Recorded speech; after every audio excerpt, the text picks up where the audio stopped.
Good afternoon, members of Spiritual Encrypted Encounters. How's everybody doing this afternoon/evening? Hope everybody's doing great. Uh, Before I start, talking about what I'm going to speak of, if you ever see a veteran, always thank them. Support a veteran, brothers and sisters. There's so many brothers in arms that we are losing daily because they choose the easy way out of life. Uh, don't judge them for what they go through, when they place their life on the line 100%. But support them, tell them thank you. God bless you. Something in that nature will give them hope to keep on moving forward in life.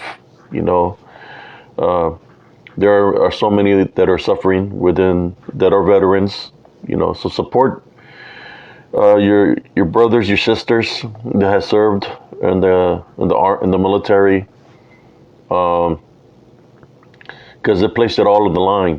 So they have to carry the burden of what they've been through while they're served the military. I just, a simple thank you or a simple God bless you, it'll give them hope for them to know that they don't stand alone in this world, that there is people that care, that did fight for our freedom. That's why the message I wanted to send right now at the beginning. I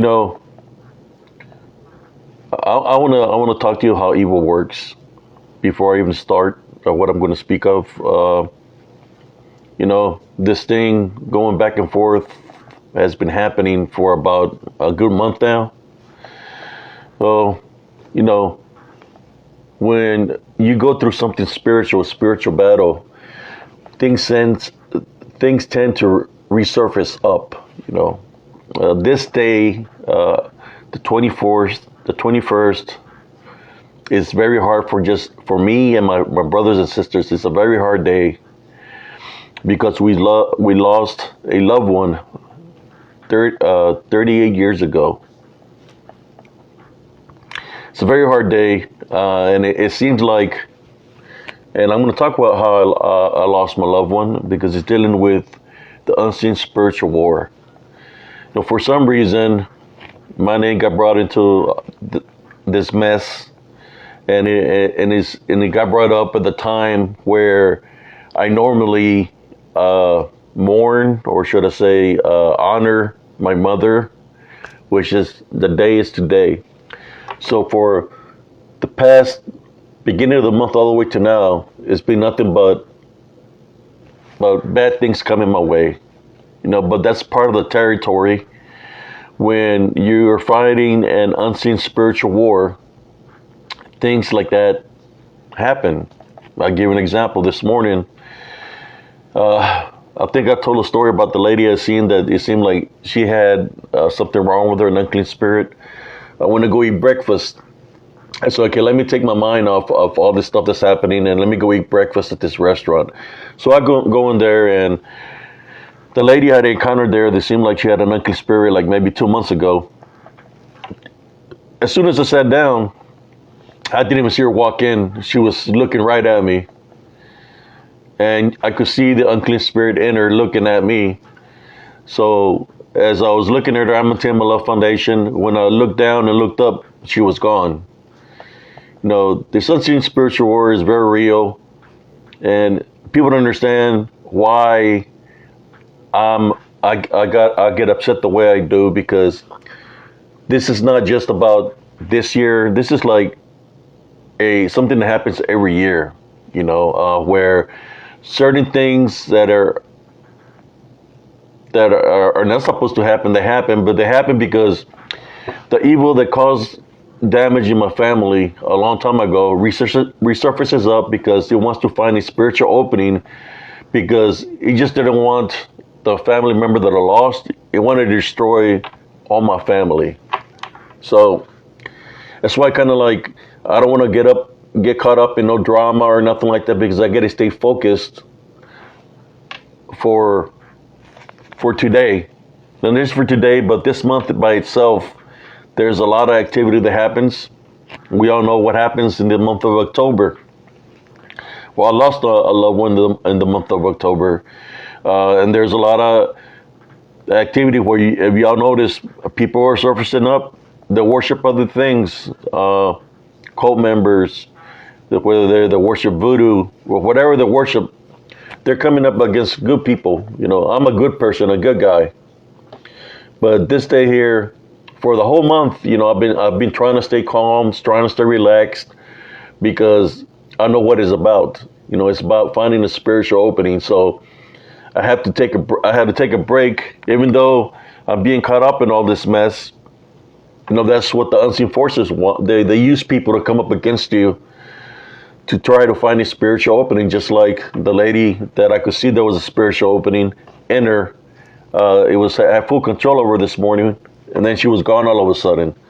So it's kind of like they're letting me know spiritually when they use people like that, you know, they're targeting me. They're targeting me. So this target that I've had it all my life, but in this month it gets real surreal. That so many things happen, and if y'all noticed already, it's been happening. I know that there's a battle happening between Brother Josh and other people, whatever. But the question is, why did they target Abe Cias? Well, I'm going to tell you why they target Abe Cias. Because, like I said before, I lost a loved one in this month, and the unseen forces that are using them to come up against me is because they're trying to find that spiritual opening of anger or hatred, in which Soren Cias came out.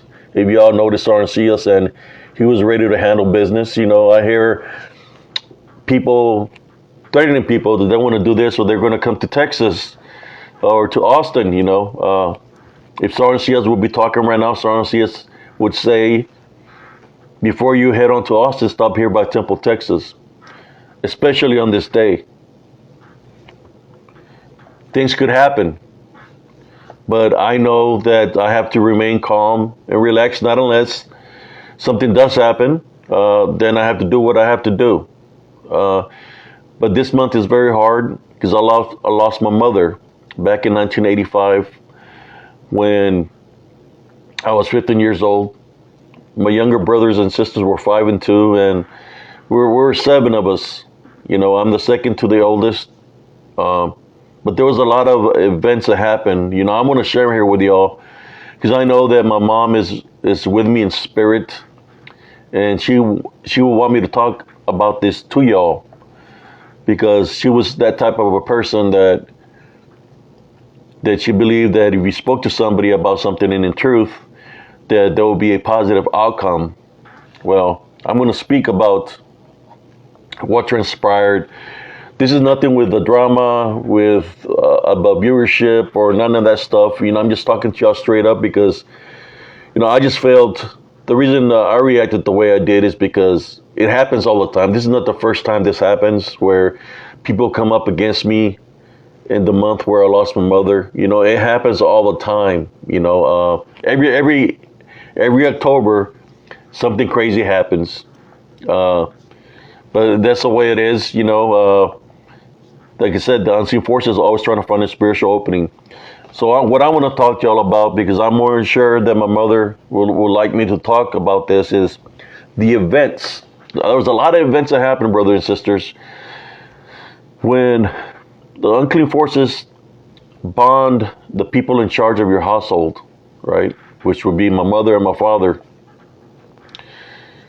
I'm gonna. They just don't want them. They want to take out the whole family. And that goes for anybody's family foundation, right? So if you leave an opening through anger and hatred, the opening is there for these unseen forces that people are meddling with, you know, witchcraft, sorcery, to find an opening to come and spiritually attack not just you, but your entire family. And I'm going to share my story with y'all of what happened to me when I was 15 years old. but things were happening before, so I'm going to share this story with y'all.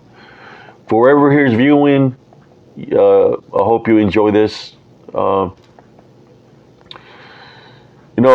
come from a family that was a poor family, where my father didn't have an education. He was working here and there, but he really didn't have a full-time job. He was always going out drinking, and I guess you could say being unfaithful. And my mom was always there with us, raising us. She was in a situation where she had all her children that she was taking care of, and he was out and about all the time. That by itself, that's a spiritual opening, in which there were some women that were meddled with witchcraft and stuff like that I remember, where he would act strange, and certain events were happening around our house. But that was when I was growing up. My mom was a strong woman. She always gave us advice. She was always there for us, cook us 3 meals a day. But she was stuck in a situation where, she was there just as a housewife, raising her children, and my dad was doing his own thing, But I'm going to go to the events that happened before I lost my mother on October the 21st of 1985. My mother and father, they were part of a prayer group for the Catholic Church, in which they would pray for people that were being spiritually attacked, or they were being bonded by unseen forces. I'm going to share a couple of those stories of things that they did while they were served this prayer group, which was led by a priest. They would carry crucifix with them, because they would go at times exorcise demonic spirits out of people. That's what they would do with this priest that was in charge of them.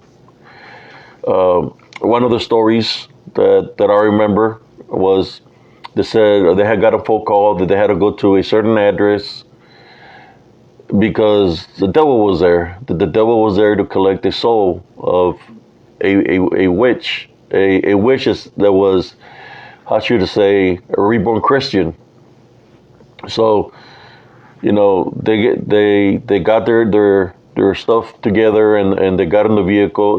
They were going to the vehicle, but before they got to the vehicle, I snuck in the vehicle, which is a station wagon. This is in the 19 like 70. Let me see, like 1980. So I'm in the back of the station wagon. I covered myself up with this blanket that was back there, and they went to they traveled like maybe 8-10 blocks, and because our town is small, and they stopped the vehicle. And when they stopped the vehicle, I guess they see me in the back that was moving around. And the only reason I wanted to go is because, like any kid, you got curiosity when you hear that they're going to supposedly go and fight the devil, So the only image of the devil that I had was this card game, which is a Spanish loteria that I had. It's just a little picture, a cartoon picture of a devil, right? So they see me there, and they told me, "What are you doing? You shouldn't be here." And they told me to stay there by the vehicle. So they walked. There was a lot of cars because there was a lot of people part of this prayer group. They walked, and I seen them go inside the gate, and from a distance I could see them. I'm like probably like almost like half a block away from where they're at. So I start getting closer and closer, going by vehicle to vehicle to get a closer look at what they're saying, that it's the devil, So as I get close and close and close and almost to where they're at, I could see them holding hands, and they're all praying. And as they're all praying and fighting spiritually, you could hear something talking very loudly and telling all the people that are praying, that's telling them, her soul belongs to me, and it's talking very loudly. So I'm looking and I was like, you figure, well, maybe it's a trick. Maybe somebody's got a speaker or something, right? But this voice sounded very loud, and the people continue, or they're still holding hands and praying, going into prayer, fighting spiritually. So I can't see nothing of what's saying that voice is coming out. So I remember going to the fence, and when I opened the fence, the dogs are barking. When I opened the fence, I remember what I seen. What I saw on the tree by the lady's home, inside the lady's yard, was a massive, what seemed to be like a light brown albino, humongous snake wrapped around the tree. It was wrapped around the tree, huge.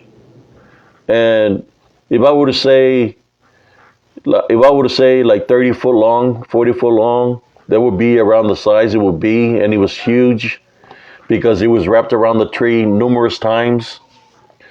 And he had red eyes as he was speaking to them.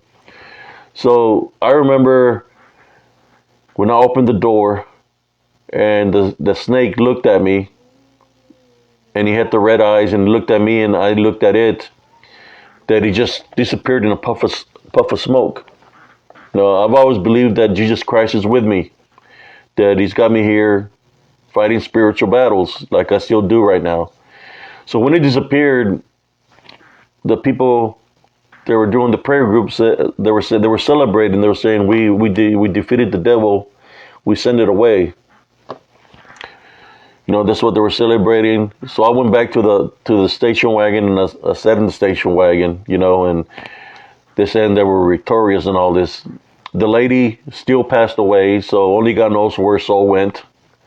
That's one of the things that I personally witnessed of the works that we do. Another incident that happened, which I believe was the incident that caused all the chaos and havoc to happen, was there was a woman that was supposedly possessed by Satan, and there had been different priests, different preachers from different churches that couldn't cast the devil out of this woman. It was a woman that had a family, but she had gotten possessed. So they gathered up they were Catholic, the prayer group, to go and pray for this woman, right? Our house was small, so I'm hearing everything that they're saying, how they were gonna go over there, I was like, at that time I was like 14 years old, 14. So I remember when they went over there, but then I remember when they came back. When they came back, you could see there was fear in them. Something had happened. I'm going to share with y'all what had happened with this woman that was possessed by Lucifer. Well, when they went in to pray, they were holding hands in the room. The room got very, very cold, like freezing temperature. The woman's appearance changed from a 30-year-old woman to like an old lady. And cracks started forming on her face.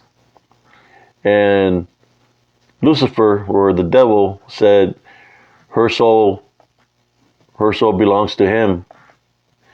So some of the people that were praying, when you're holding prayer, you're holding hands, you're supposed to stay united. You got to be spiritually prepared when you're fighting a spiritual battle. You have to make sure you don't have no spiritual openings.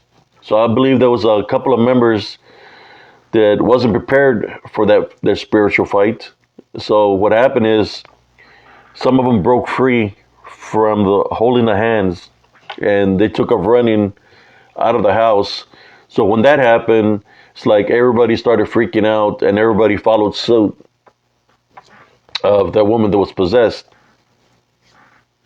um, in which, I just heard what they were talking about. I don't know who's the one that finally helped her out to get rid of whatever was happening to her, but I'm gonna continue with that story. We used to be migrant workers. We used to go work up in Lubbock, Texas, in a small town of Anton, Texas, where during the summers we'll go work up there in the fields. When all this was happening, well, that woman that was possessed, she used to go work up there in the same area we used to work, up in Lubbock, Texas. Her and her family, they were migrant workers also. So what happened? That family would go, and those other families that would go work up there in the fields, in the cotton. Well, there was one lady, the one that took off running because she got scared. Her and her husband took off running to break the circle. That summer, after what happened with that lady, what happened was that left their son. He was, I believe, at the time, he was older than me, so I would say he was probably like 16 years old. They left him at the house because they were going to go to the store. When they come back to the house, their son is disemboweled. There is blood everywhere, body parts everywhere. There's satanic symbols and ritual things all over the walls, like a satanic sacrifice. There's blood everywhere. So her son got murdered. Until this day, they haven't found who murdered him. But that's one of the events that happened there. The events that started happening to us was witnessing things happening at our home. For example, flying of dishes, like being raised up, elevated by an unseen force and just getting dropped on the ground, whether it be the dishes, the glass, tapping on the windows. We could see manifestations outside our home where there'll be numbers like of 20. There's what I call the DDN, demonic beings. They'll be surrounding the ranch where we used to live, and you could see the red eyes. They're big silhouettes. When people talk about Bigfoots and all this, well, I know exactly what it is because I dealt with it, So the only thing we could do, because there was a spiritual opening was already there.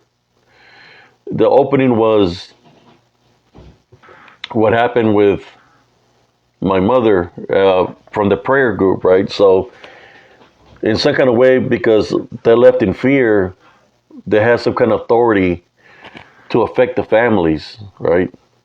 Because nobody followed through to like protect the homes or to say, I take authority over you in Jesus Christ's name. They never said nothing like that. So basically, these unseen forces had some kind of jurisdiction over the families, right?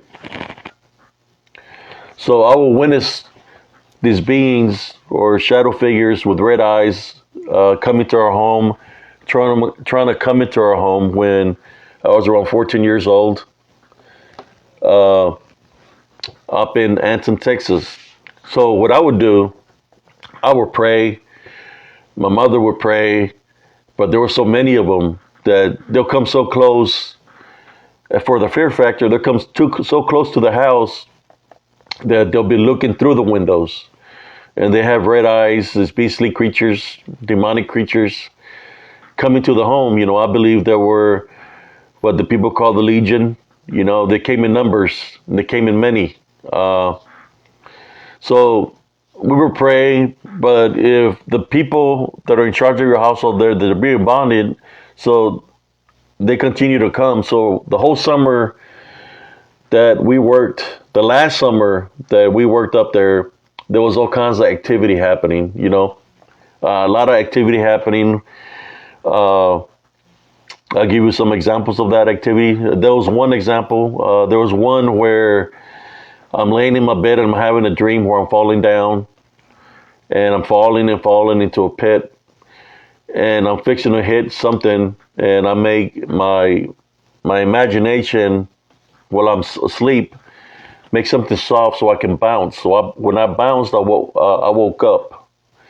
When I woke up, I could feel something pressing on my face, in which I thought I was laying on the ground. When I open my eyes, what I'm pressing against is the ceiling, because I'm elevated up to the ceiling, my whole body.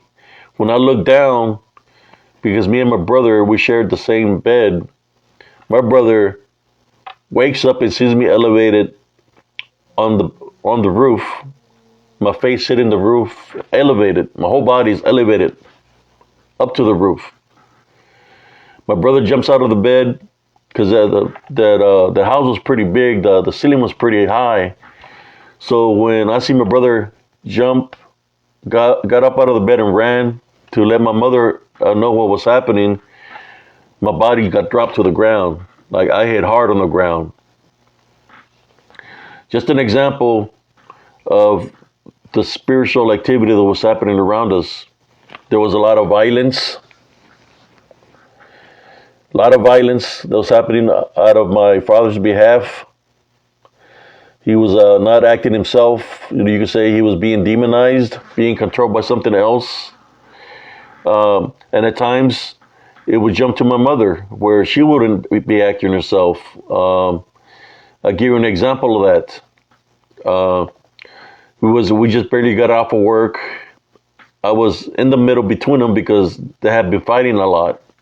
So I'll go right in the front, and all my sisters and brothers in the back of the truck. We had a camper.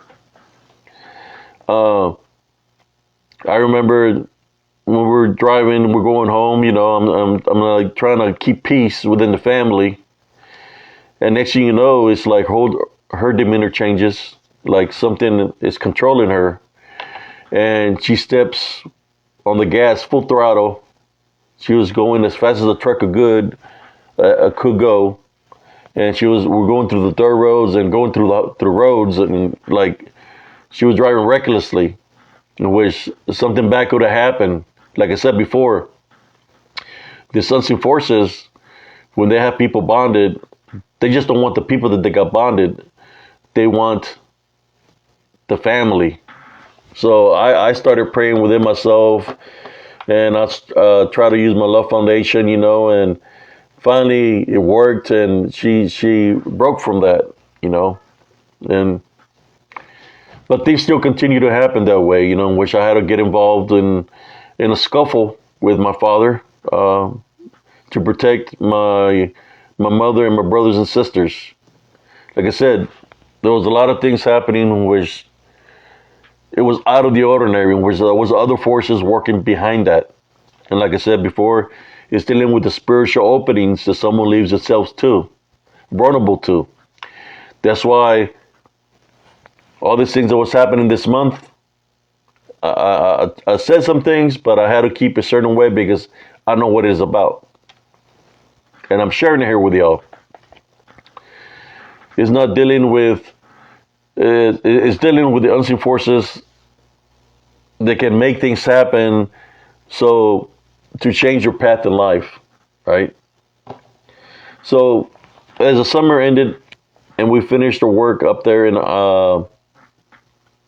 Anton, Texas, by Lubbock, we went back home. We had work for the summer. We worked for the summer to make money for school, to buy our school clothes and stuff like that. So we did that, went home. Things started happening at our house. It's kind of like same thing, same activity that was happening up in Anton, Texas. For people to think, well, maybe it was the house or the ranch. Same thing started happening at the house when we went back home.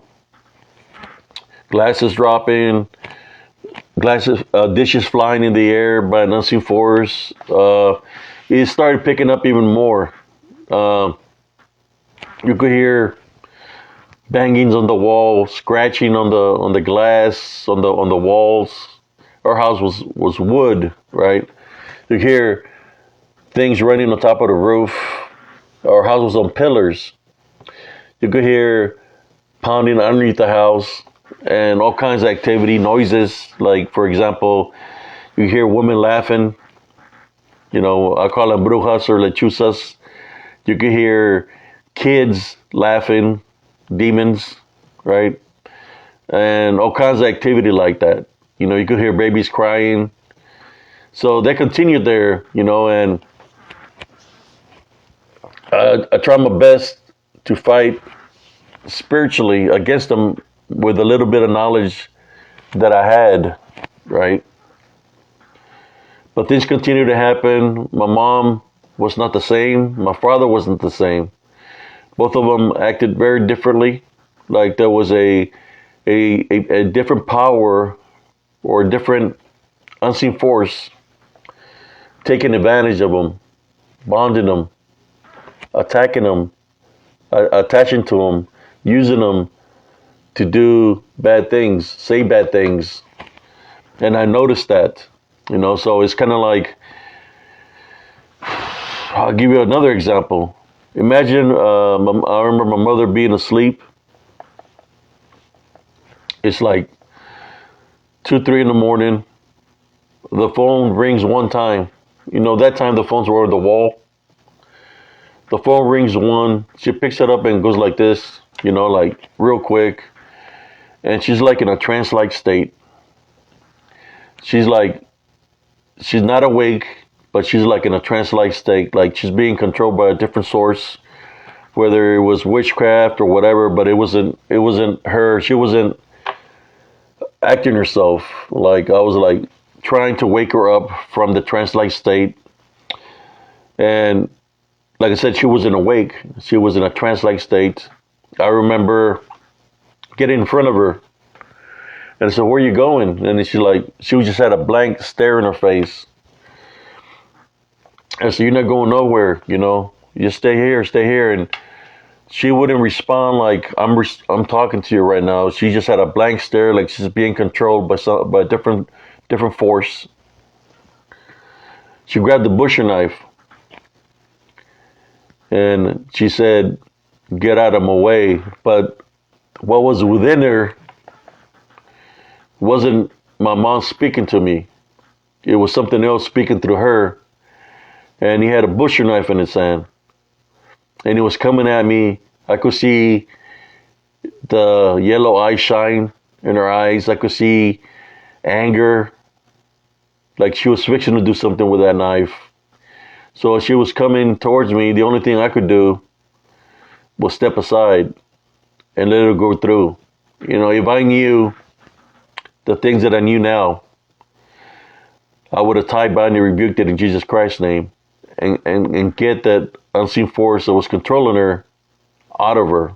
But, you know, that's life. You know, in life, you wish you could do things to prevent things, but, you know, things happen and the only thing you have is your memories. Well, I'm sharing my memories with y'all, brothers and sisters.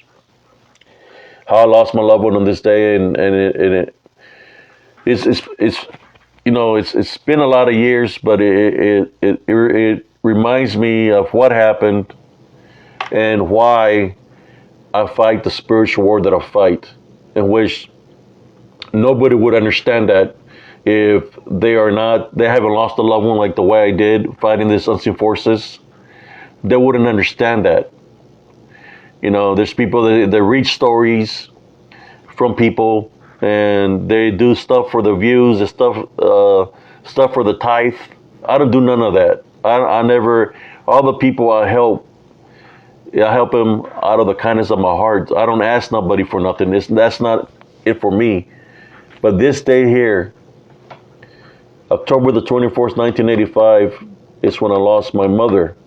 And I'm sharing the events that happened before that fateful day, because I know that you want me to share this, because that's the type of person she was, and I'm sharing it here with y'all.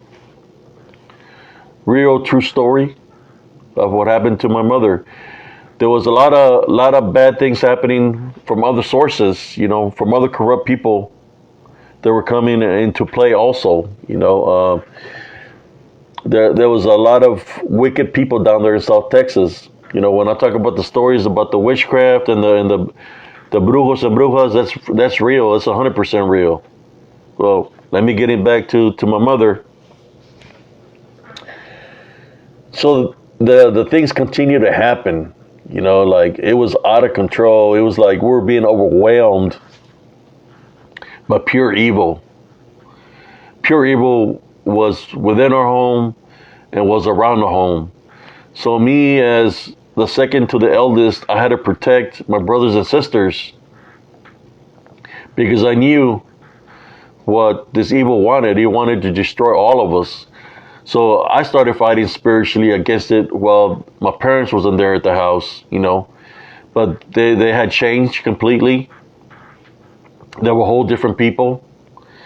I could say now for those that didn't live with me at that time, who should be cousins, aunts, they wouldn't know what was going on because I really didn't have a relationship with them to be able to tell them what's going on. They were too busy living life, so they wouldn't understand of what we were. They wouldn't understand what was happening in their household because it wasn't there. So they were young also. I tried to tell them what was going on. Some of them just ignored me, because they didn't want to do nothing with it, or they didn't care. That's how it felt like to me. And I tried to tell them that we needed help because there was a lot of things happening. But sometimes that's what happens with family, when these unseen forces come into play.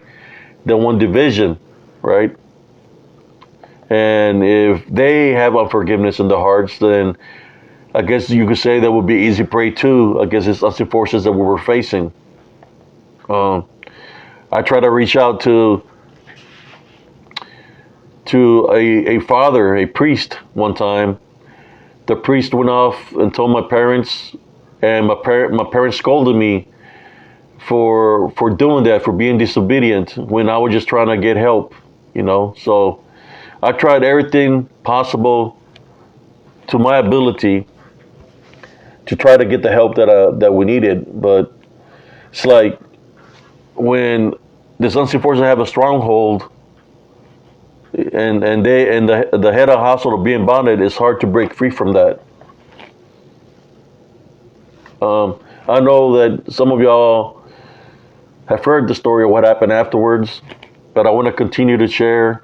Like I said, many events happen. For example, some of the other things that we witnessed was people dressed up in the backyard. In our backyard, they would be dressed up in those Druid hoods. When we wake up, there'll be a dead cat with gutted on the fence line with the guts out. So there was a lot of cult activity happening also, besides what we were already facing.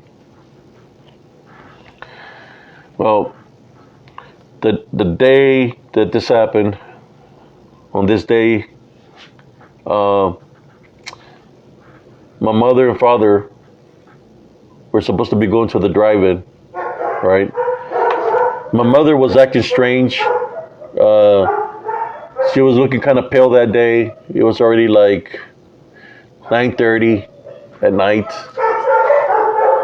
She looked kind of pale in her face, and she wasn't acting herself, and she just told us.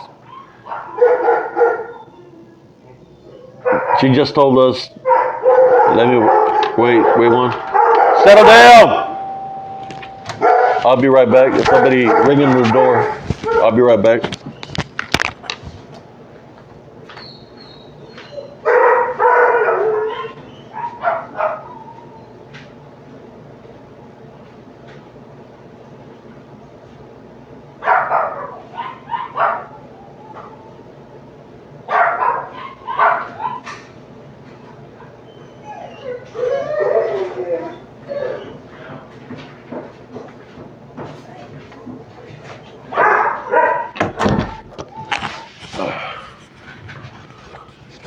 Sorry about that.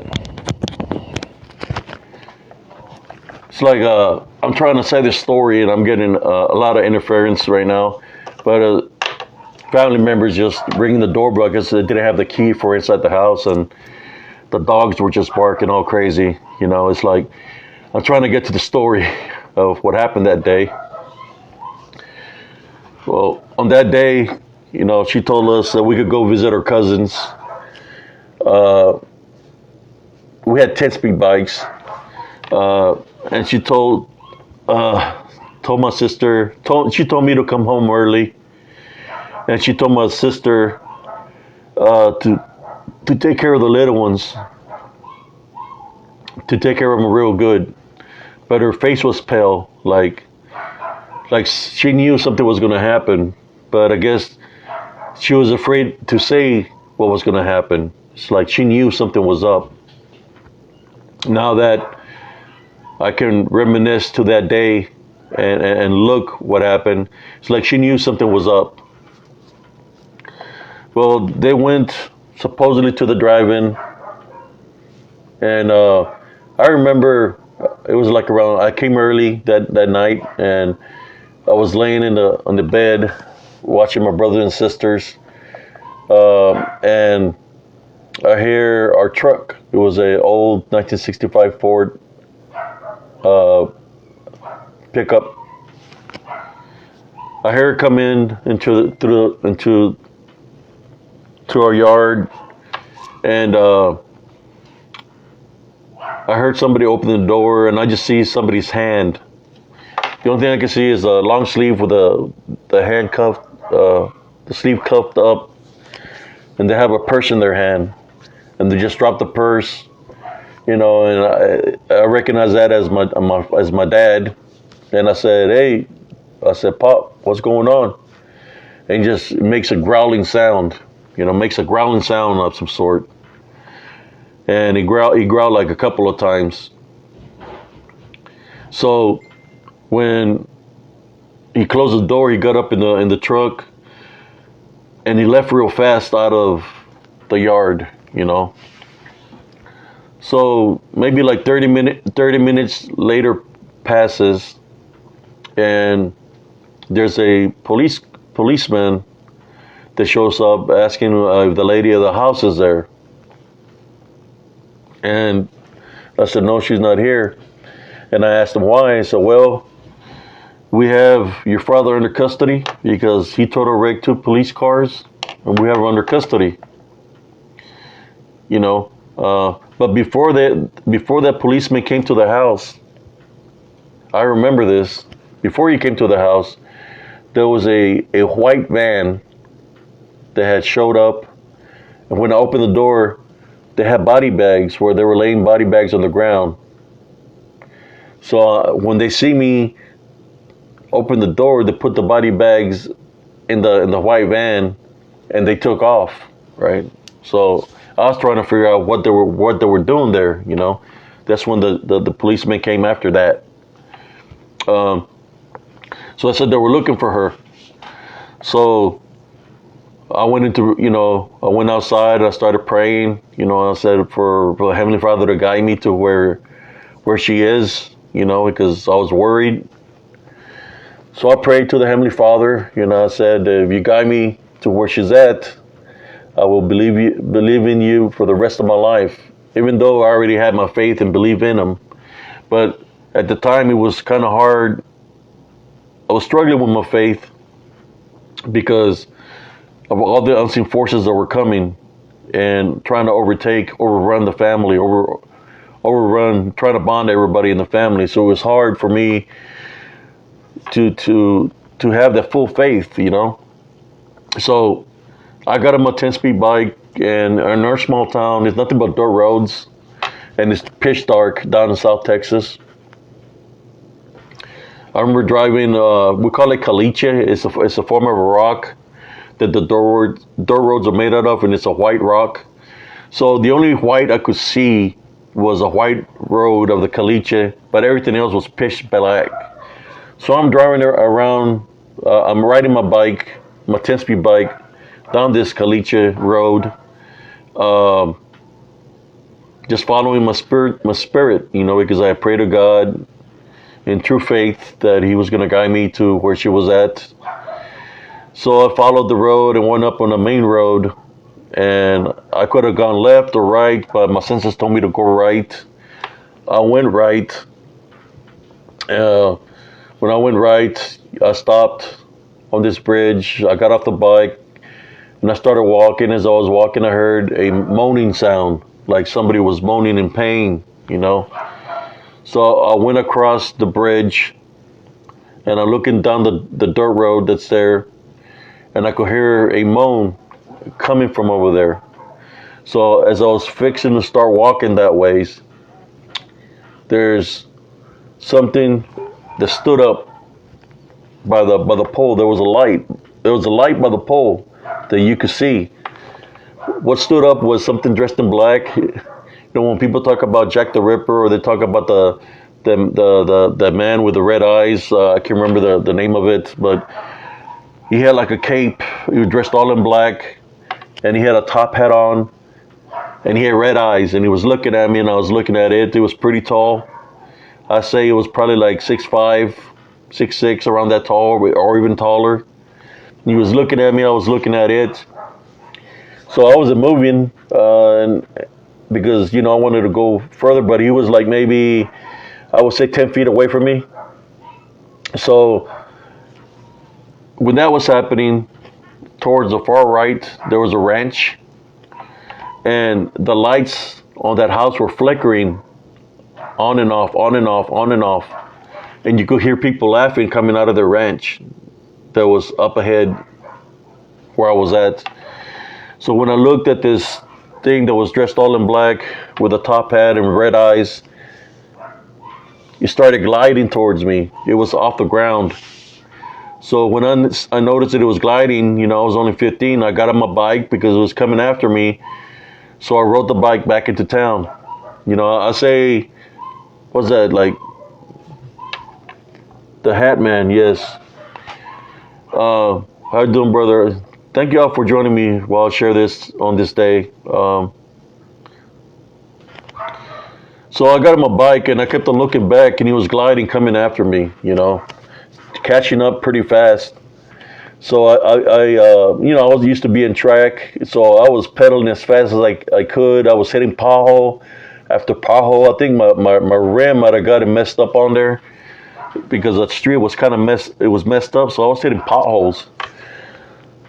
I think from that, it's like maybe, I would say half a mile, or not even half a mile. I'll say like half a mile from that location to going back into town.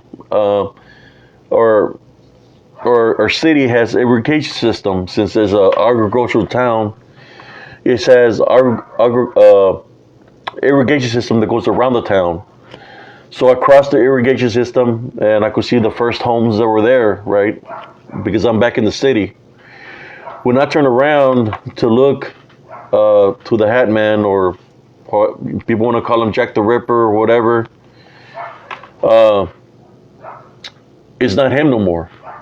What I'm seeing that's in front of me is a dark black dog, we'll call him a hellhound, with red eyes and a pointy tail looking right at me. And what's in between us is the water that goes through the irrigation system. It's not crossing it and it's not trying to attack me. It's not making no growling sound. It's just looking at me. But my senses, what I sensed was evil, that all my hairs were standing up. And, I had like a knot in my stomach where I could sense the evil coming out of this entity, which was in the form of what I say, a hellhound. So I started praying the Our Father. As I was praying the Our Father, it turned around and it leaped. It was leaping like, I would say 15 feet, long leaps, 10 to 15 feet. It was leaping. It wasn't running like a dog. It was leaping like long distances real fast. So I went back to the location where I was at. I turned around and I went home. When I got home, one of my aunts was waiting there. I guess the police had contacted her what was going on.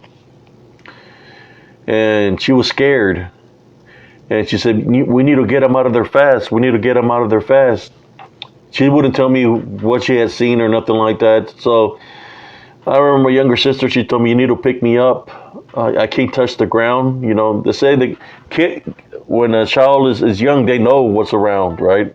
Spiritually.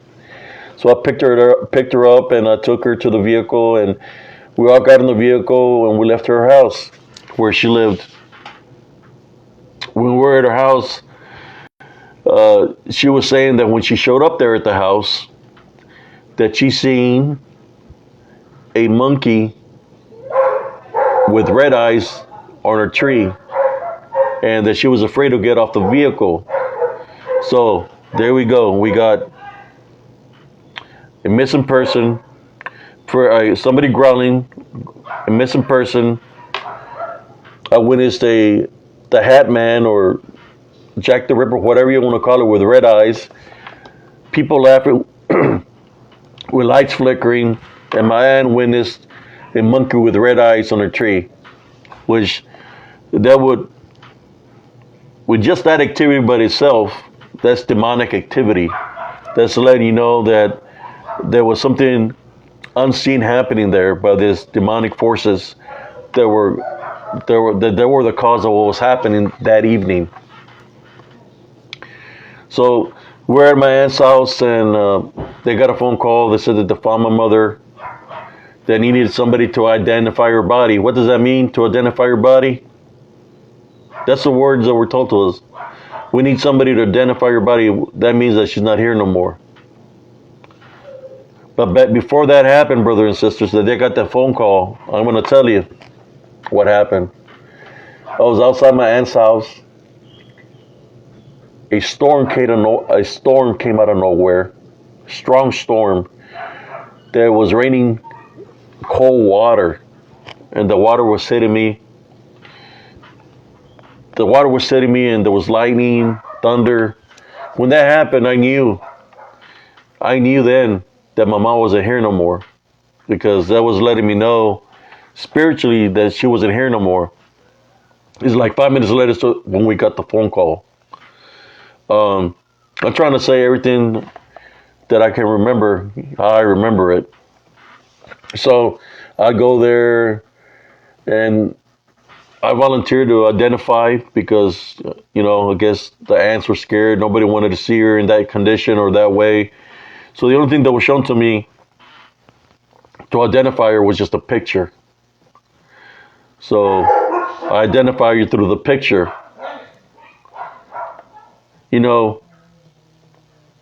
When that happened, brothers and sisters, the way it happened, it's like you wish you could rewind time. There's milliseconds, there's seconds, minutes, hours. You wish that wouldn't have happened, that you could go back in time, but by then it's too late, right? Because the fate is already dealt.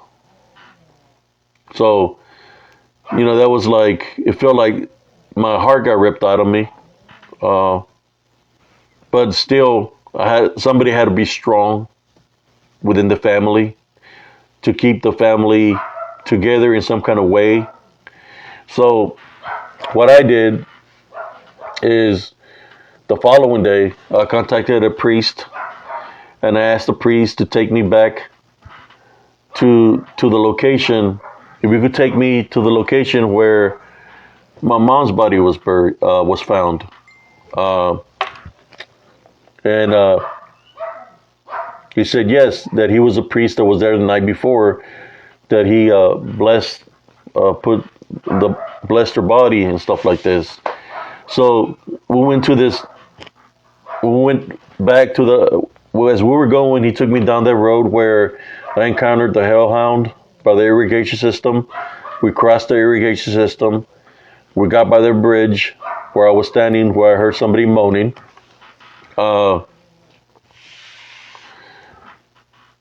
And he was looking to the left, to the right, and he said, "I know it's here somewhere." He said, "Oh yes." So we crossed the road, and her body, from where I was standing that night before the Hat Man approached me was maybe, I would say, 10 to 11 feet away in a ditch. The Heavenly Father, when I prayed to take me to her, He did take me to her, just like I prayed. Because she could have been anywhere, but when I prayed to the Heavenly Father, He took me to where her body was. That's why I maintain my faith with the Heavenly Father. And it's not about loyalty, it's about faith. I maintain my faith to the Heavenly Father because when you have faith, you have belief in Him, in which that's the connection for you to have a relationship with Jesus Christ.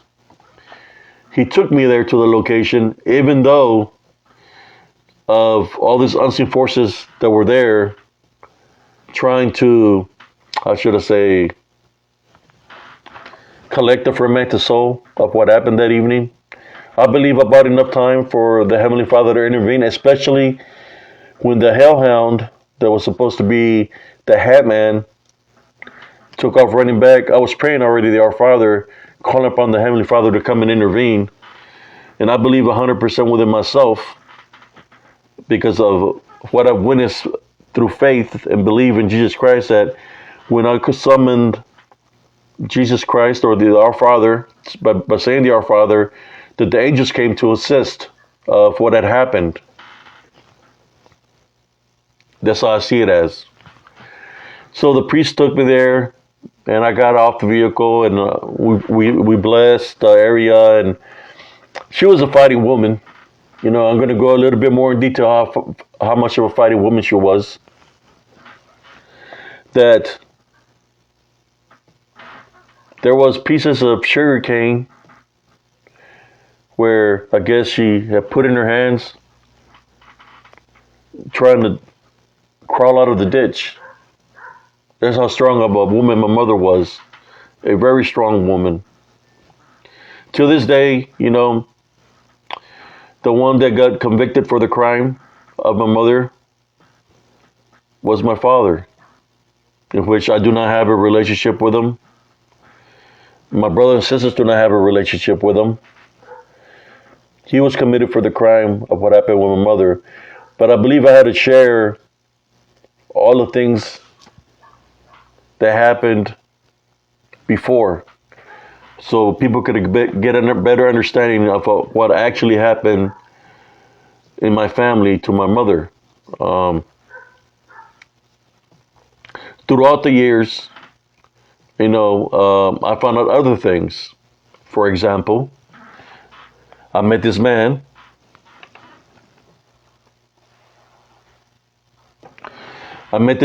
His name was, they call him Cooney or Cooney. Remember the woman that I was telling you about that was possessed, that they went to go pray for? Well, when you hear the story about the flickering lights, where the lights were flickering, where the dark man was, or the Hat Man was, that's the house where the woman that was possessed lived. That's the house where the laughing was coming from. It was from that house, that night. Just to let you know how this unseen forces, demonic forces, that how they work. And I'm sharing it here with y'all. I'm sharing my heart here with y'all. I told him about what happened. He told me, I know something that you don't know. And I said, what do you know? He said, I want to share it with you.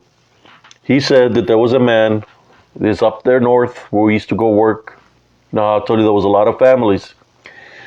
He said they were drinking beer, that they were drunk at this lake called Devil's Lake.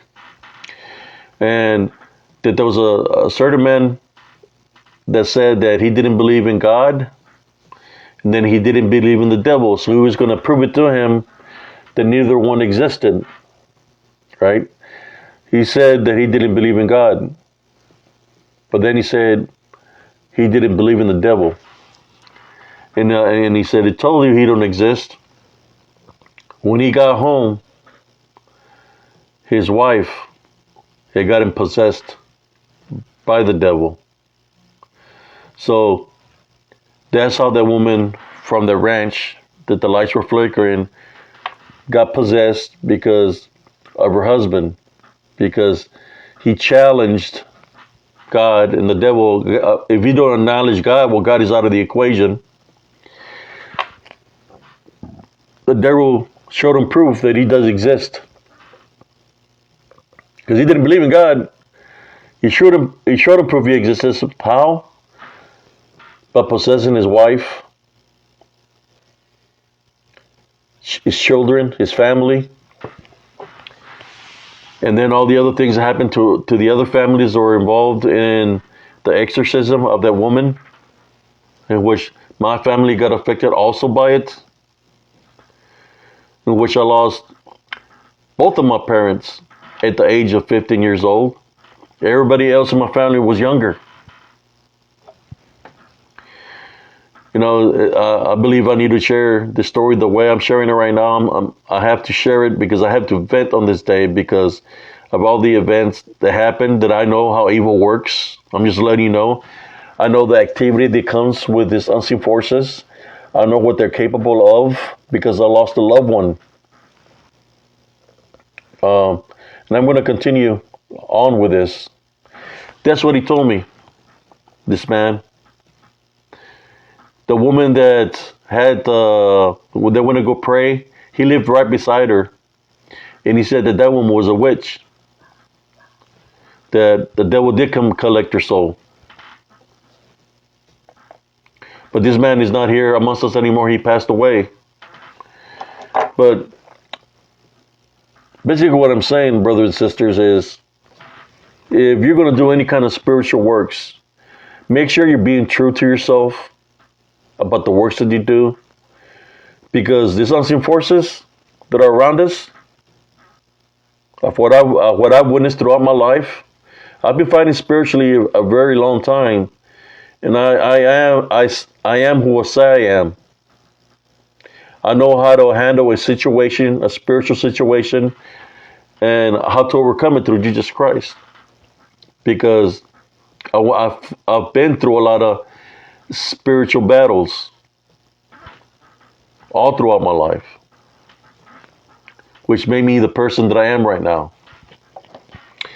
But that's why this day here is how should I say, heartfelt for me. You don't see me crying. There's no tears coming out of my eyes. But I feel it here. I cry from the inside. I don't shed tears because I know, like I said before, that when I prayed, that my mother crossed over because the angels interfered in a positive way. So you're not going to see me crying about it. It's been so many years, but I'm just sharing the story here. Whoever's here viewing, you know, I'm sharing the story with y'all, so you could understand that of what I lost because of this unseen spiritual war, that I made it personal throughout my life.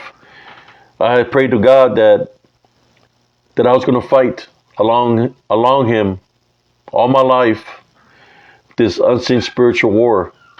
And I've been doing this all my life, fighting the unspiritual war.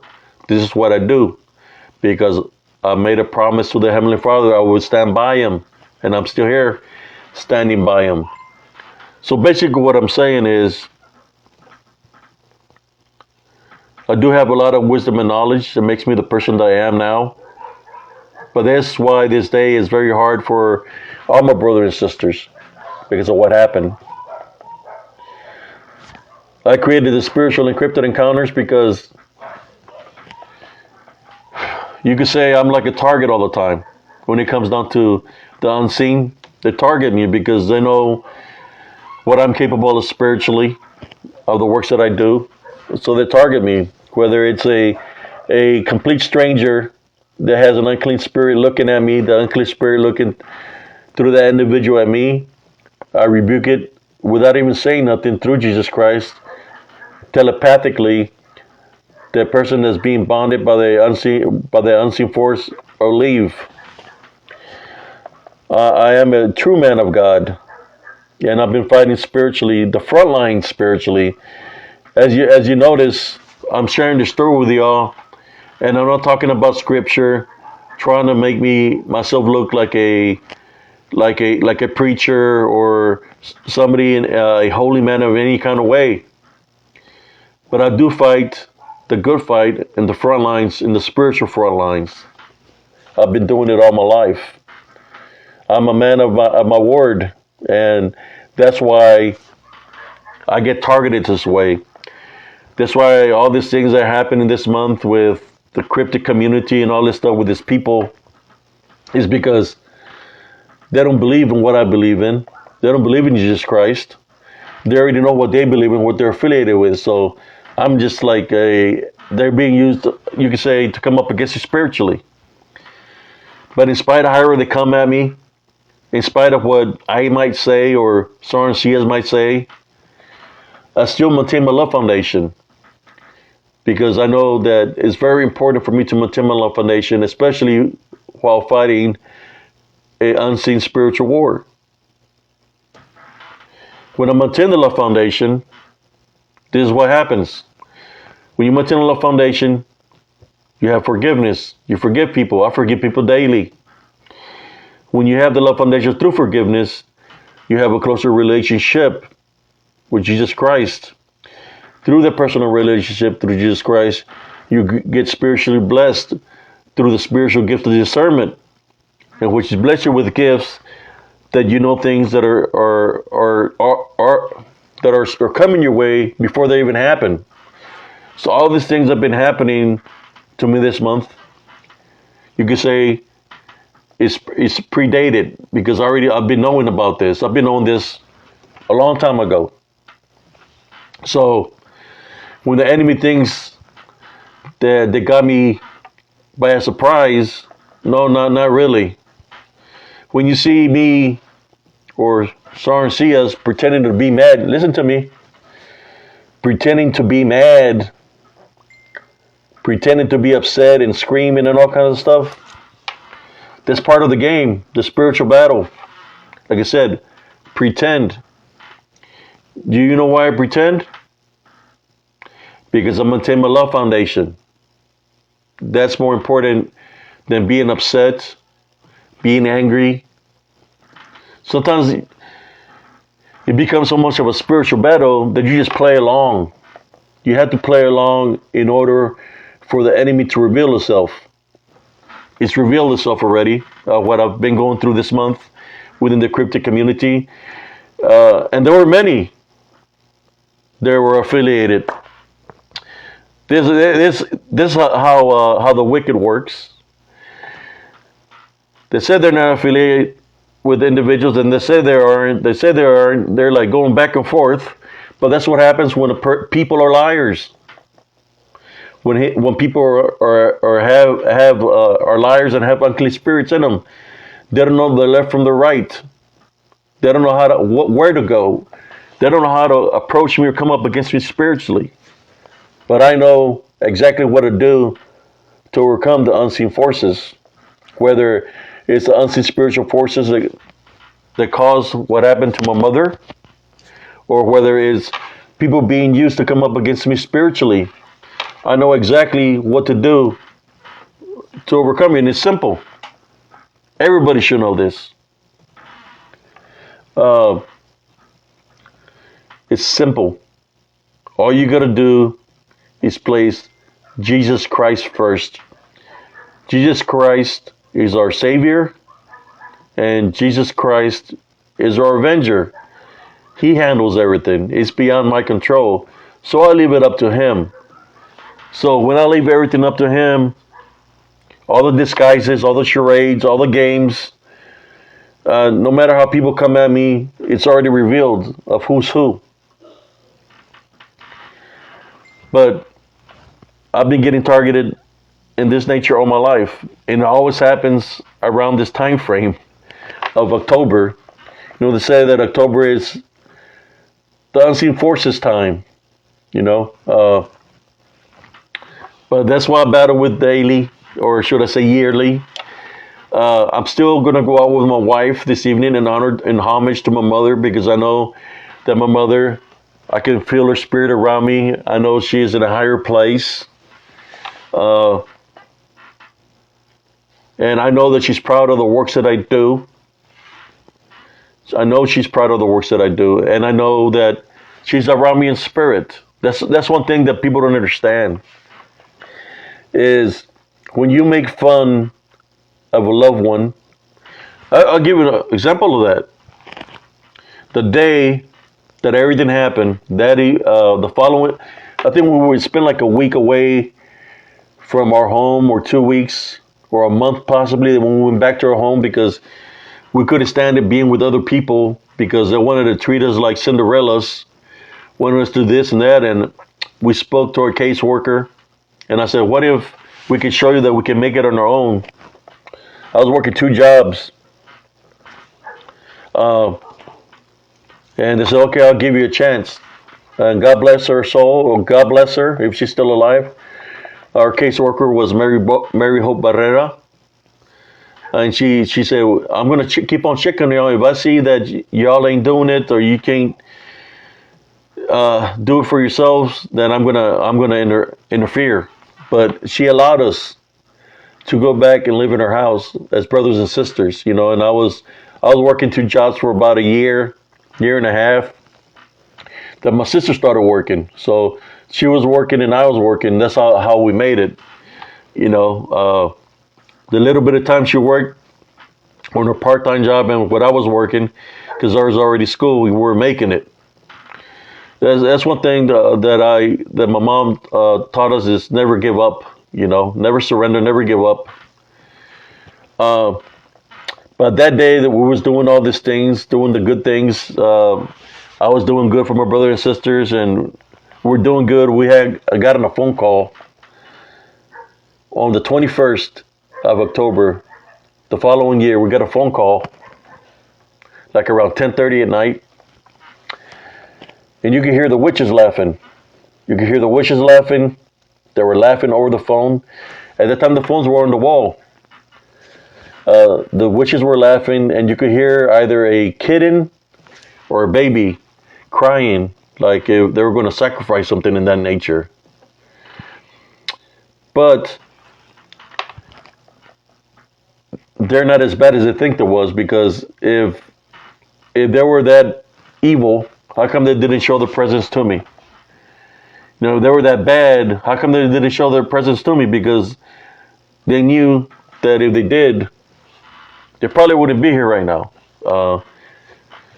However, I would have handled the situation. But there is wicked people. There is wicked people in this world that pretend to be victims. That pretend to be victims of something, so people can feel sorry for them. Me, everything that I've spoken of, for those that know me, I have people here from South Texas that know about what happened in my family. They can look it up to the date through the Willacy County newspaper, October 21st, 1995. It'll say exactly what happened. It don't say exactly what happened, because they're not going to put out exactly what happened. But, you know, that town is a corrupt town. A lot of evil works in that town. That's all I can say. That's why I never went back. I stayed away from it. This how illegal it is. I found out when I was in the military, after Operation Desert Storm, I went back to my town to go visit my brothers and sisters. I got surrounded by, like you could say, like 8 policemen. And they're telling me that I need to leave town or else. And it's like, what are y'all talking about? I'm going to leave. I'm came to visit my family. I was at a little bar. You know, I wasn't even drinking. I hadn't even drank a beer. They surrounded me. The Willacy County Police Department surrounded me, because the guy's name was Michael Rosales. Another Mikey. This Mikey, I guess, I don't think he was angry with me, because when we were younger, he was always trying to fight me. but he didn't know how to fight. So I would just out wrestle him, and would teach him lessons. He was older than me, but I was always out wrestling him. He was in the police department, and he was around. He had like 6, 7 guys with him, the policemen surrounded me. They told me I had to leave town. If I didn't leave town, that something bad was going to happen to me. So I stayed there. I said, I ain't going nowhere. I called my chain of command, tell them what was going on. Because I was in the military. Like, before the bar closed, some people showed up. And they said that they were there to handle business with me. There was like 20 people. And I said, look, I'm here drinking my beer. So all I can say is, if you're going to handle your business, you better be ready what's to come, because I have a lot of unfinished business in this town. So this guy wasn't going nowhere. They're waiting for me outside. I guess it was another guy that showed up that I knew, but he didn't know it was me that they were targeting. He came in there with a weapon, and he was looking, and it was me just sitting there by myself in the bar, He recognized me. Hey, he said my name and all this. And I just started talking to him about what's happening. And I said, how about this? Because I knew that he was affiliated with those people out there. So how about if I buy you 2 cases of beer? In that town, people would do anything for beer. Yeah, that's how poor, there's no jobs, so they'll do anything. So how about if I buy y'all, you and tell them boys out there, buy you 2 cases of beer, and you can say whatever you say you did to me, and we just leave it at that. And he's like, okay, I'll go talk to him. I bought him 2 cases of beer. When I went outside, nobody was there no more. So, in that little town, money talks, because there's hardly any jobs. So it was late at night already, so I'm more sure than people enjoyed. Said, tell them what kind of beers they like. And I even bought them the beers that they like. So that's how I got out of that situation, that they were there waiting for me. I'm doing Brother Carlito. We got Sister Madeline, Sister Veronica, and everybody else has been coming out. Sister Pam, Sister Elizabeth, Sister Gloria, Brother David. I'm just sharing what has happened. You want to watch the replay? I went in depth of things that happened in my family, but because today is the 38-year anniversary that I lost my mother. So I shared exactly what happened, how it went down here on Spiritually Encrypted Encounters, because my mother will want people to know this. And females, let me speak to the females now. She will want females to know this.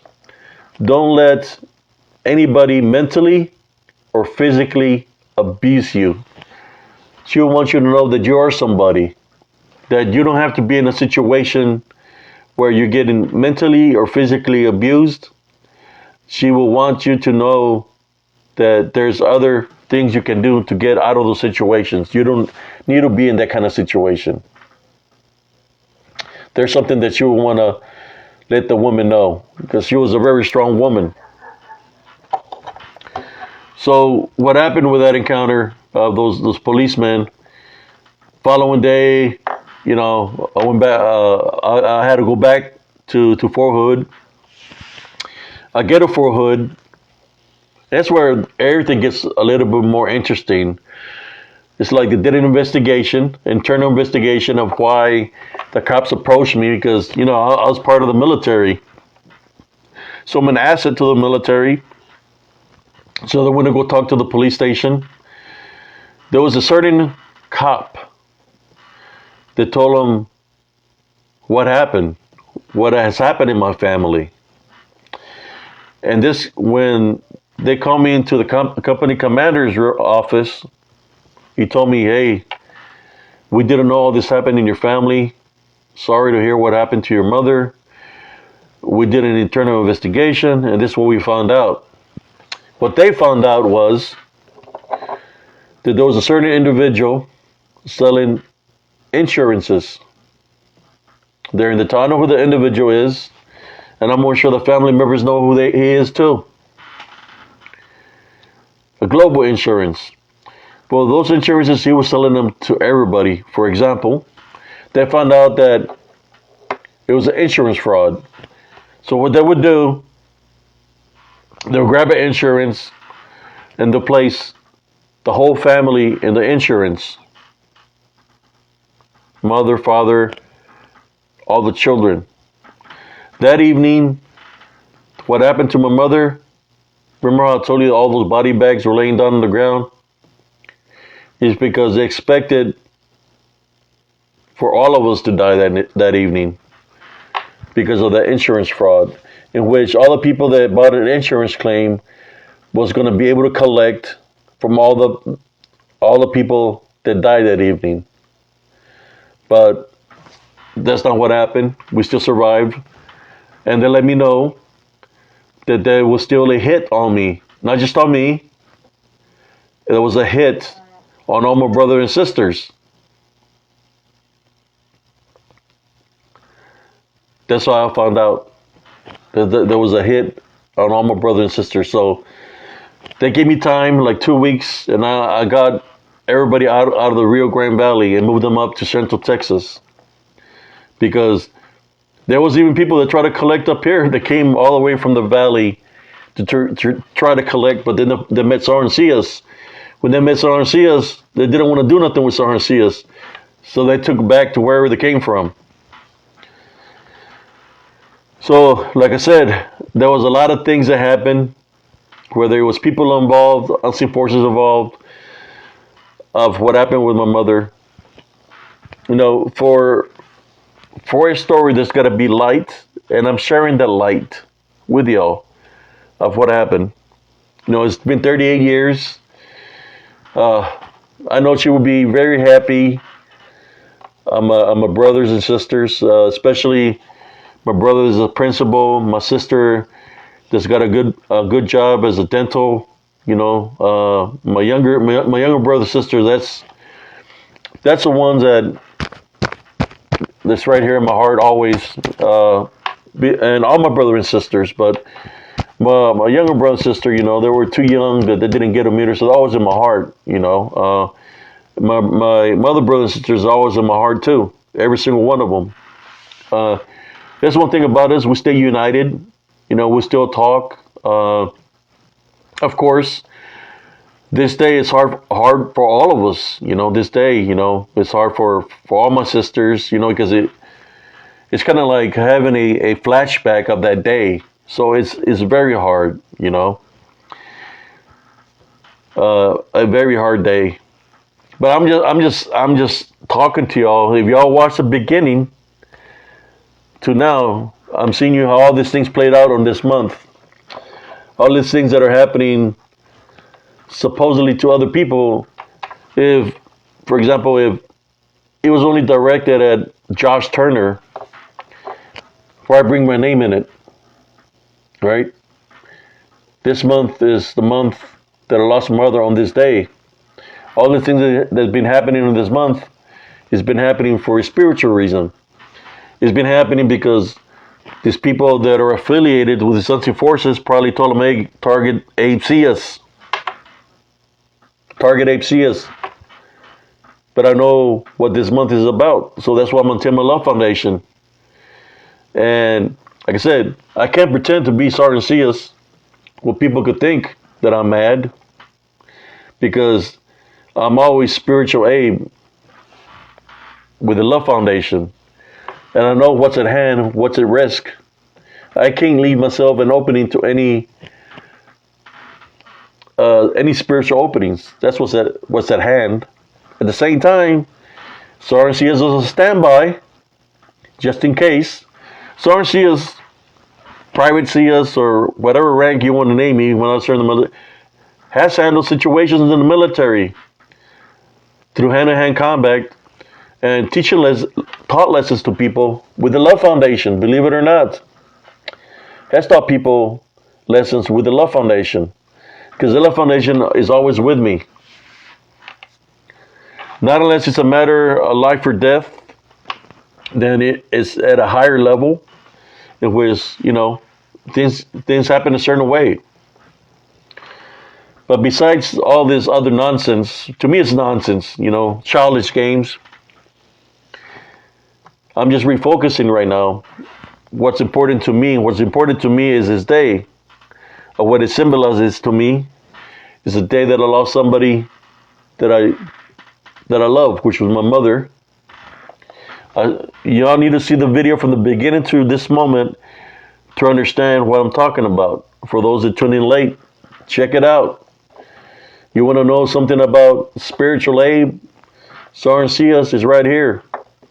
I'll tell you what, the toughness that Sarncia has is from his mother.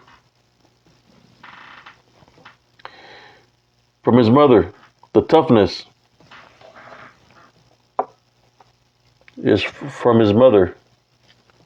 But it makes me who I am. But besides that, let me see what time it is. I don't know how long I've been speaking. Oh, 7:05. Okay, I still got a little bit more time. I don't know how long I've been speaking here. I just wanted to say this to whoever's reviewing. Today was about my mother, and I spoke about my mother. And I know she's in heaven with the Heavenly Father. Not that I've spoken about her, and I've said something to y'all. I'm sharing this to the members here on Spiritual Encrypted Encounter and those who follow Abe Cias. I want to say something to some of the groups that I left, or to people. Look, if you dislike my works or the things that I do it because God tells me to do it. But if you dislike it, you don't have to follow me, add me on your friends list. You don't have to listen to what I have to say. It's the only thing you got to do is scroll on by. That's all you got to do. At the same time, for those people that invited me to these groups that I was in, that y'all kept on reporting my contact without even posting it, flagging it, and all kinds of stuff because you're affiliated with the people that were coming up against me in a negative way. I left your groups, and I know who you are. Like I said, y'all don't know me. You know a little bit about me now, why I do the spiritual works, why I do this. And that's one of the main reasons that I do this spiritual works, is because of what happened on this date of today, October 21st. This is why I do the works that I do. And I continue to do the good works and try to make a difference in people that are going through something spiritually, physically. I try to send positive messages to those that want to hear it. The physical part, I don't want to show what I have here. The physical part, that's simple. Anybody can get physical. The hard part is to be spiritual. The hard part is to be spiritual. That's the hard part. Because you can fake being spiritual.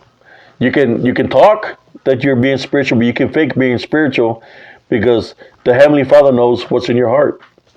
And if you're faking it, He's going to reveal it to the people that you're being a fraud, because they're going to see, the people that have true faith, they're going to see what's within you. So you can fake that. As much as you can fake that. Thank you, Brother Carlito. I was just talking about how all these things surfaced up this month, what I've been going through. And it's like, I'm like tired of it. I'm tired of all the drama. So I'm just, this day happened, and it's like my mom telling me, you know what? It's like, just do what you're going to do, because all these people that are going against each other, at one point in time, they were friends. They were associated with each other, and then they're just like a big circle jerk, They even done podcasts together. So it's kind of like a lot of drama going on for no reason, It's either, are you good people, or are you bad people? I mean, they were your friends at one time, you're not that you're friends now, and they're going just back and forth for the drama. I don't know, for the ratings, I don't know. But I would assume something in that nature. But that's what I see. The only reason I'm talking about this right now, after I share my story about my beloved mother, is why bring Abe Cias into the picture. Abe Cias doesn't have a podcast yet. Why bring me into if everybody was in cahoots with each other? Why you come up against me? You can't come up against a man of God, because the man of God who used his vessel to reveal the truth, in which I did. Reveal the truth of Damon Peterson, which was Mikey. Heavenly Father did that, used me as a vessel to do that. And all these other people pretending to be that they're not affiliated with certain people, and lies coming out of their mouth. I can see right through y'all. The question I have to y'all is, y'all targeted me on this month, in which this month, all month of October, I always remember how things happen, to this day of October 18th. You targeted the wrong person on this day. And like I said, the truth has already been revealed of who's affiliated with who. It's simple, it's just like, I just don't got time for the drama, for the BS of that. That's what I see. There is things that are going to happen. I'm more sure there is, where people are going to go down. But it's all a drama show right now. I'm sharing something with y'all here on Spiritual Encrypted Encounters that I share here tonight that is the truth. But I know that my mother is at a higher place now. But I had to share this story with y'all. I believe when you share something with the audience, with the viewers, that is true because you experience it and you've been through it, that it's going to mean something to somebody. It's because it's going to touch them in the hearts.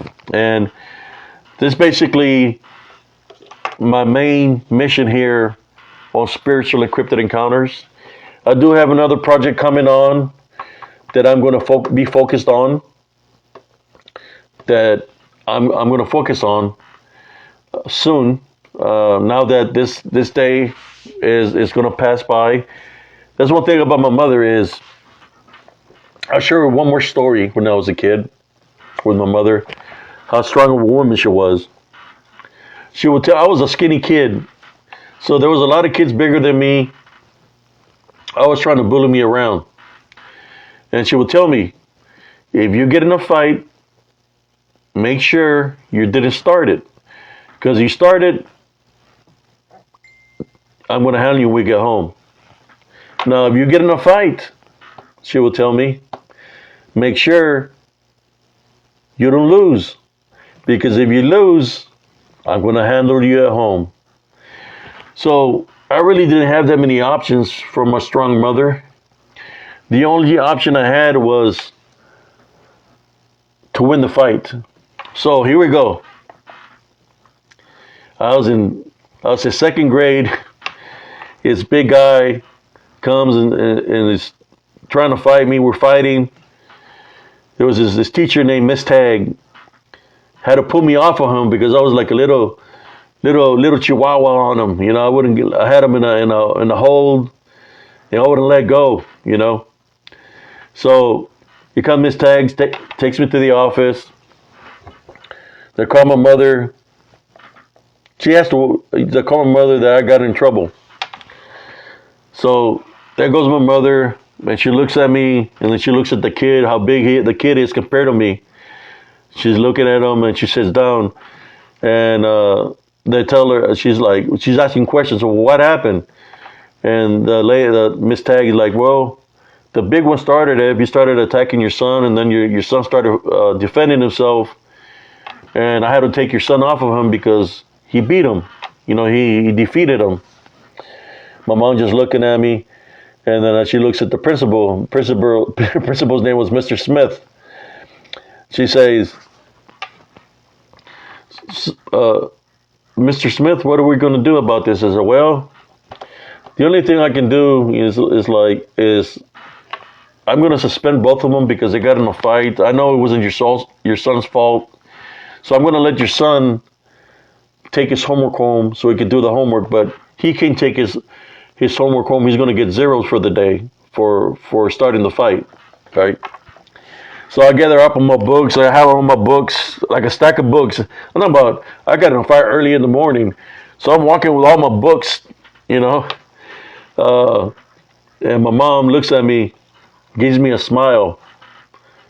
Good job, son. Good job. And she had this smile like she was happy that I overcame the person that came up against me. That's the kind of a person that my mother was. A strong woman. She would always also would say, don't be nobody's carpet. Don't let people step all over you, because you let people step all over you, they're just going to have you as a carpet. We see a lot of that stepping around here, going around in the cryptic community or spiritual community. Spiritual also, I've seen it.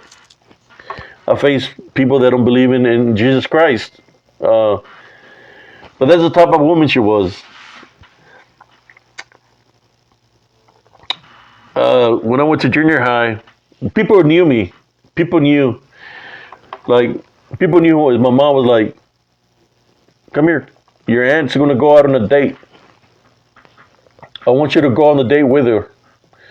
And if the guy that's on the date with her tries to get closer, tries to kiss her or anything, you better stop that, because if you don't stop it, when you get home,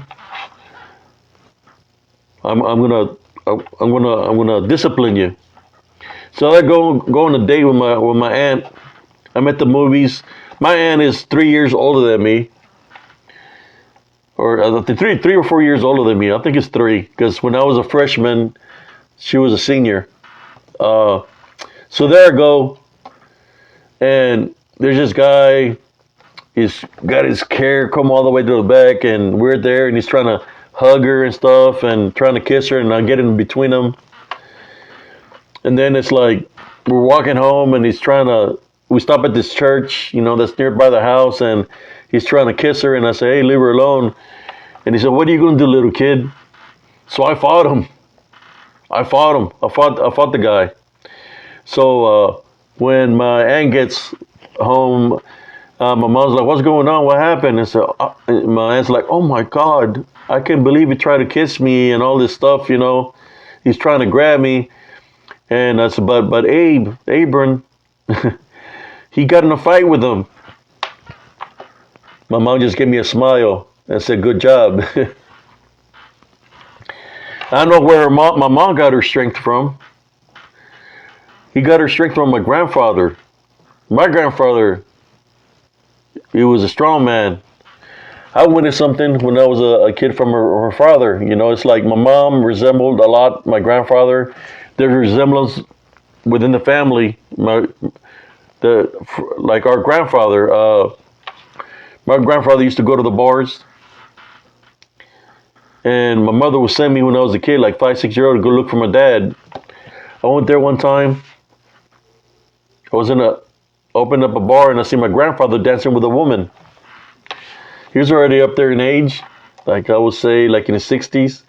He was dancing with a woman. There was this little guy mad with him, and he said, I want to dance with her. And he was trying to fight over the woman that my grandfather was dancing with, And my grandfather was telling him to leave him alone.